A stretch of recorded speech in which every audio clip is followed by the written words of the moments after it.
Hey everybody, today we're going to dive a little bit deeper into SoFi's student loan business. I recently did a video on why the refinancing aspect of their business might not be the biggest growth driver, but I think that their in-school loan business could be. Before we get started, please take a minute and click subscribe to my channel, and please take a minute and check out the link you see on your screen for a message from my sponsor, The Motley Fool. That's the best way to support this work I do. So let's dive right in. All right, so just a quick recap of SoFi's student loan business in general. So SoFi originates both in-school and refinancing loans. It has about $5.2 billion of student loans on its balance sheet right now. And its refinancing loans have 5 to 20-year terms. Its in-school loans have shorter terms than that in general, and $5,000 minimum amounts for refinancing and $1,000 minimums for in-school loans. SoFi isn't its own student loan servicer. It pays another company to do that. Virtually all of its student loans are fixed rate, although it does offer variable rate options. And it's a pretty great part of the business. It's very low charge off rate versus their personal loan business. It's generally a safe form of lending. So during the federal payment pause, where people didn't have to make payments on their federal loans, obviously their refinancing business slowed to a crawl. They originated $4.3 billion in student loans in 2021 and $2.25 billion in 2022. You might be thinking that's not slow to a crawl. And the reason is that that's primarily made up of loans for people who are in school. SoFi is a private student lender. Federal student loans are generally limited. For example, if you're a senior in your undergraduate degree, you're limited to, I think, $10,500 of student loans per semester or per year, actually. So SoFi is there for if you need more money than that. Now, in the last video, I said very few borrowers are going to be able to benefit from refinancing. If you have great credit, a high interest rate on your current loan, and are never going to benefit from student loan forgiveness or income driven repayment plans or anything like that, you might be a good candidate for a private student loan refinancing. That doesn't apply to most people.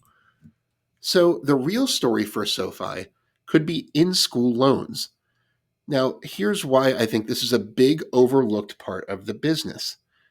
Interest rates on federal student loans are going up for this school year, meaning loans issued starting on July 1st, 2023, all the way through the end of June 2024, are going to have higher interest rates than the year before.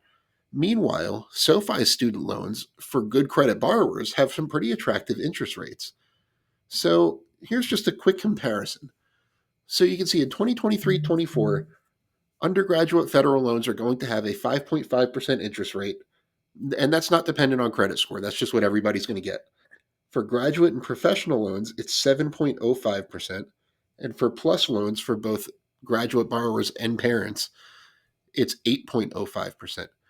You can see on the right-hand column SoFi's current student loan interest rate ranges, and on the low end, they're actually better than the federal student loan rates. For example, you can get a 5.5% interest rate on a federal undergraduate loan or as low as 4.49 from SoFi. So not every borrower is going to get that. You need good credit to get the low end of the range. But the point is the range is significantly lower than what you can get from the federal government. Now, there are other benefits to federal student loans other than just the interest rate. I mentioned income-driven repayment plans. There's a lot of forgiveness programs like public service loan forgiveness. So it's not a federal loan replacement, especially for most borrowers, but this could still be a very huge opportunity. So students borrowed $95 billion in the 2021-22 academic year. That's the most recent year for which we have finalized numbers. And SoFi's loans are generally used when federal loans aren't enough to cover the cost of education. They're not used instead. Now they're more competitive on rates, especially in situations when it comes to parent plus loans, where your borrowers are going to pay over 8% interest from the federal government. If they can get a loan from SoFi for, say, 6%, it could be a nice alternative. Once again, thank you so much for joining me. Be sure to click subscribe if you don't subscribe to my channel already. And as always, this video is sponsored by The Motley Fool. Be sure to visit www.fool.com/Frankel to receive the top 10 best stocks to buy now.